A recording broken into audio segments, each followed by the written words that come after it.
Hello students. तो आज हम शुरू करने वाले हैं अपना क्लास 12th का हिस्ट्री का चैप्टर 1 ईंटें मनके और अस्थियां, जिसको हड़प्पा सभ्यता भी कहा जाता है। इसका आज हम पार्ट 5th डिस्कस करेंगे। इससे पहले मैंने 4 पार्ट बना रखे हैं, तो सबसे पहले आप उनको देखिए, फिर इस पार्ट को देखिए, तो आपको ये चैप्टर बहुत अच्छे से समझ आएगा। इस पार्ट 5th में बेसिकली हम कुछ इंपॉर्टेंट बुक्स के बारे में देखेंगे और उनके राइटर के बारे में देखेंगे, जो एग्ज़ाम के पॉइंट ऑफ व्यू से काफ़ी ज़्यादा इम्पोर्टेंट है, बहुत बार आते हैं। और इसमें हमें कुछ मैप वर्क भी देखना है। इस चैप्टर से मैप वर्क भी एग्ज़ाम में बहुत आता है, तो 3 मार्क्स का मैप वर्क इसी चैप्टर से आता है, तो इसीलिए बहुत ही ज़्यादा ये इम्पोर्टेंट है। तो आइए देखते हैं। तो सबसे पहली जो हमारी इम्पोर्टेंट बुक है, उसका नाम है the story of Indian archaeology. और इस पुस्तक को लिखा किसने है? एस.एन. राव ने लिखा है, तो बहुत ही इम्पोर्टेंट है, एग्ज़ाम में बहुत बार पूछा गया है। अगर ये नहीं आया तो इससे ये स्टेटमेंट आता है कि मार्शल ने भारत को जहाँ पाया था, उससे 3 वर्ष पीछे छोड़ा था। ये स्टेटमेंट कौन-सी बुक से लिया गया है? तो ये बुक का नाम है the story of Indian archaeology.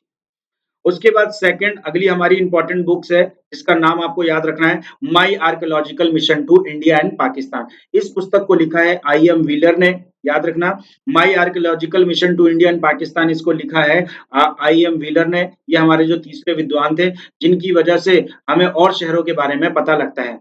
कहा जाता है इन्हीं की वजह से क्या होता है कि जो हड़प्पा सभ्यता है, उसको इंटरनेशनल स्टारडम मिलता है, अंतर्राष्ट्रीय प्रसिद्धि मिलती है। कहा जाता है इन्हीं के द्वारा बहुत से शहरों की खोज की गई थी। उसके बाद क्या होता है 1980 में जर्मन लोग जर्मन और इटालियन जितने भी इटालियन इटालियन आर्कियोलॉजिस्ट होते हैं, वो मोहनजोदड़ो में अपना बहुत ज़्यादा क्या दिखाते हैं, इंटरेस्ट दिखाते हैं। और तो और 1986 में अमेरिकन लोग भी आते हैं, भारत आते हैं और हड़प्पा सभ्यता पे क्या करते हैं, खुदाई करते हैं। तो याद रखना ये भी इम्पोर्टेंट है। अमेरिका द्वारा हड़प्पा की खुदाई कब की गई थी? अमेरिका द्वारा हड़प्पा की खुदाई कब की गई थी? 1986 में की गई थी, तो ये भी आपको याद रखना है। उसके बाद अगली बुक है Mohenjodaro and the Indus civilisation, बहुत ही ज़्यादा इम्पोर्टेंट बुक है। तो जो मैंने हाइलाइटेड कर रखा है वो बहुत ही ज़्यादा इम्पोर्टेंट है, उसके बारे में आपको बहुत अच्छे से याद करना है। तो ये जो बुक है Mohenjodaro and the Indus civilisation, इस पुस्तक को लिखा है किसने? जॉन मार्शल ने। तो ये जॉन मार्शल जिनकी वजह से हमें हड़प्पा सभ्यता के बारे में पता लगता है, तो ये भी हमें याद करना है बहुत अच्छे से। ठीक है? तो ये इम्पोर्टेंट बुक है जिसको मैंने हाइलाइटेड कर रखा है। The mythical massacred and Mohenjodaro. The mythical massacred Mohenjodaro इसको लिखा किसने है? जे.एफ. डेल्स ने लिखा है। किसने लिखा है? जे.एफ. डेल्स ने लिखा है, ये याद होना चाहिए। Mythical masquerade at Mohenjodaro. Masquerade का मतलब होता है हत्याकांड। तो मैंने बताया था आपको मोहनजोदड़ो जो शहर है, वहाँ पे हमें सबसे ज़्यादा क्या देखने को मिलते हैं? नरकंकाल देखने को मिलते हैं। नरकंकाल इसलिए उसको माउंट ऑफ डेड या मृतकों का टीला कहा जाता है। तो वहाँ पे हो सकता है कोई मैस्करेड हुआ था, कोई बहुत बड़ा हत्याकांड हुआ होगा जिसकी वजह से इतने स्केलेटन हमें देखने को मिलते हैं। इसके ऊपर पुस्तक लिखी गई है, कौन-सी पु किसने लिखी है? जे.एफ. डेल्स ने लिखी है। कौन-सी पुस्तक है? The mythical masquerade at Mohenjodaro.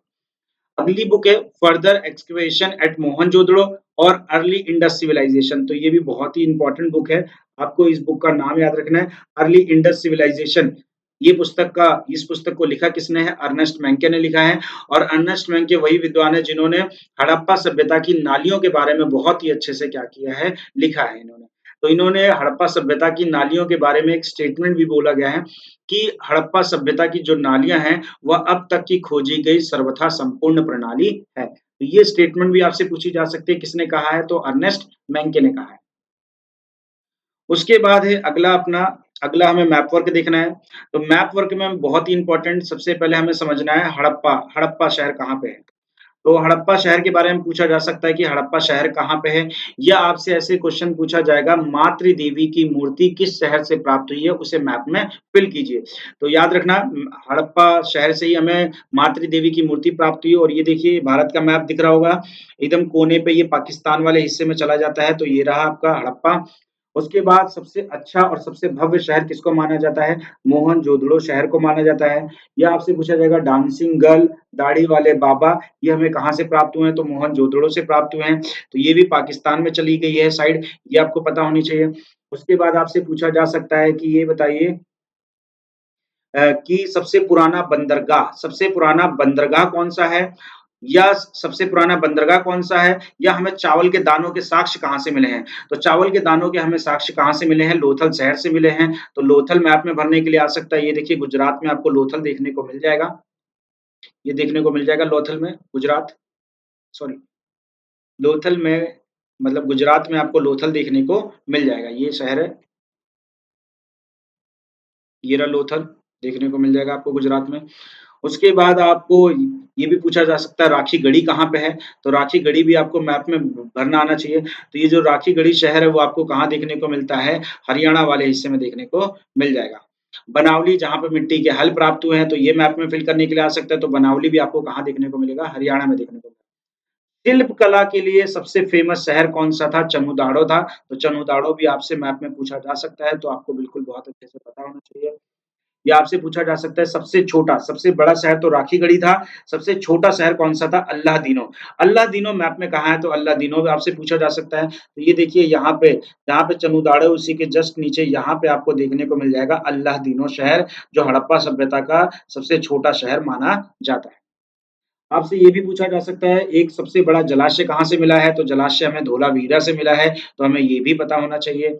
या हड़प्पा सभ्यता का वह स्थान बताइए जहाँ से वो शंख प्राप्त करते थे, तो नागेश्वर से प्राप्त करते थे, तो नागेश्वर देख रहे हो गुजरात के एकदम कोने पे है।